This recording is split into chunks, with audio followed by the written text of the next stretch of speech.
Tignan mo si James Reid matulog. Puking ina, guwapings. Tignan mo, natutulog lang yan.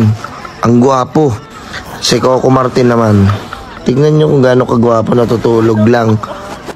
Si Alden Richard naman, tignan mo, nakikita mong guwaping siya eh. Kahit ganyan yung postura niya, kahit nakaganon lang eh.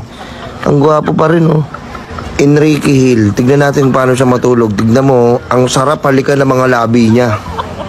Tignan mo, ang pogi o guwaping so.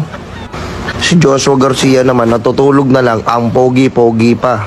Ayun, tignan mo. Siguro, ang sarap matulog sa bicep mo eh, nakakainis ka. Si Daniel Padilla, tignan nyo matulog. Puking ina, ang cute. Diba? Ang gagwapo nila matulog. Natutulog lang yan ha, pero guwapings. O, dito naman sa mga picture namin na natutulog kami.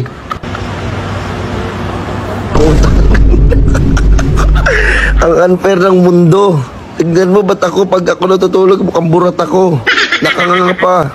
Ayan. Oh, tangina. Ayan o. Oh, si Dominic naman, tignan natin matulog. Oh, tangina. Mukhang burat. Ayan o. Ang ino. Pag-artisa, ang gagwapo matulog, nakakainlove pa rin kahit tulog, ang sarap ikis. Sa amin, ang sarap pagbabaragin yung bibig namin.